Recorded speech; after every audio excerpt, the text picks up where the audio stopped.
scattered over the moon's surface make it further complicated to achieve this. The new and improved Chandrayaan-3 design has been built after envisaging all the scenarios which the lander module can encounter. With several software improvements, provision for full-level redundancies, a plethora of special tests, namely the integrated hot test, integrated cold test, and lander leg drop tests were carried out for the lander module. The success of these tests has provided great confidence in the performance of all the onboard sensors, propulsion system, and associated guidance, control, and navigation algorithms. The key findings during the tests have been able to improve the overall system performance. The largely unexplored south pole of the moon has been chosen as the intended landing site, since there is a possibility of finding ice and other minerals which would be vital resources for future explorers. Apart from continuing investigations pioneered by Chandrayaan-1 and Chandrayaan-2, the Chandrayaan-3 mission will also provide invaluable data to the science community around the world. लगभग चंद्रयान-2 की तरह ही बनाया गया है। यहाँ यह भी सुनिश्चित किया गया है कि चंद्रयान-3 को रॉकेट से अलग होने से लेकर के चंद्रमा के निकटतम कक्षा में स्थापित होने तक सारी गतिविधियां चंद्रयान-2 के तरह ही हों। और अब हम यह कह सकते हैं कि यह प्लान पूरी तरह से 100% सफल रहा।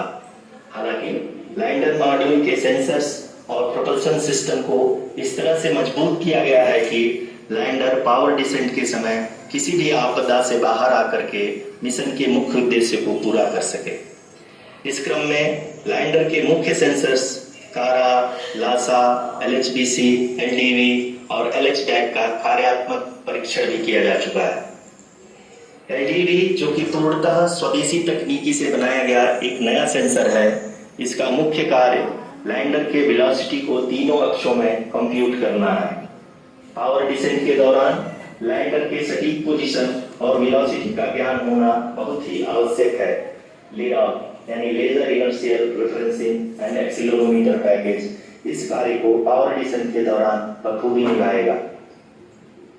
ट्रैजेक्टरी जनरेशन जो कि चंद्रयान-3 मिशन के लिए बहुत ही अहम है, क्योंकि हर ऑर्बिट मैन्यूअर के बाद यह सुनिश्चित किया जाता है कि लैंडर की मिशन ऑब्जेक्टिव को ना बदले। इस क्रम में मैं यह भी आपको बता दूं कि ऑर्बिट डिटर्मिनेशन जो कि उपग्रह के पोजीशन और वेलोसिटी को बहुत ही एक्यूरेटली बताता है, एक बहुत ही कठिन और जटिल कंप्यूटेशन और एस्टिमेशन होता है। यहाँ यह भी जानना महत्वपूर्ण है कि चंद्रयान-2 का OHRC पेलोड अब तक काफी ऊंचे स्तर का टाइम प्रदान किया है, जिसके फलस्वरूप लैंडिंग साइट की सीमा को बढ़ाकर 4×2.4 किलोमीटर कर दिया गया है, जो कि पावर डिसेंट के दौरान सॉफ्ट सकते हैं कि हम लगभग 150 मीटर की ऊंचाई पे हैं चंद्रमा के सतह से।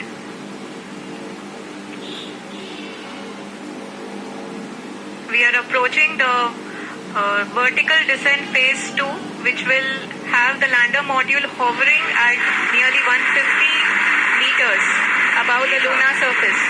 जी हाँ, आप इस तालियों के गड़गड़ाहट को सुन सकते हैं, जो कि सेकेंड हायरिंग फेज के कंप्लीट होने के बाद इन सारे वैज्ञानिकों के द्वारा की जा रही है।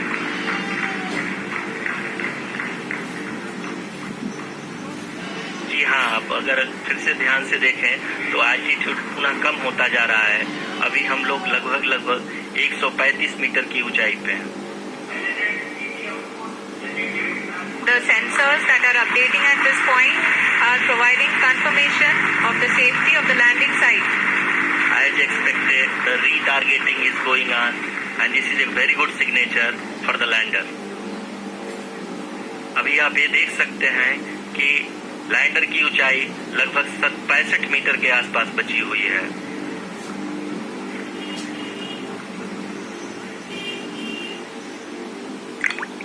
Currently, only 2 engines are now being fired, and we are nearly at zero velocity, vertical and horizontal. We were hovering, and now we are approaching the moon's surface. धीरे धीरे लैंडर की वेगमान को कम किया जा रहा है और हम अब लगभग 50 मीटर से भी कम आ चुके हैं। we can see the Honorable Prime Minister, Shri Narendra Modi ji, who is here to encourage us, and he is critically looking at the visuals.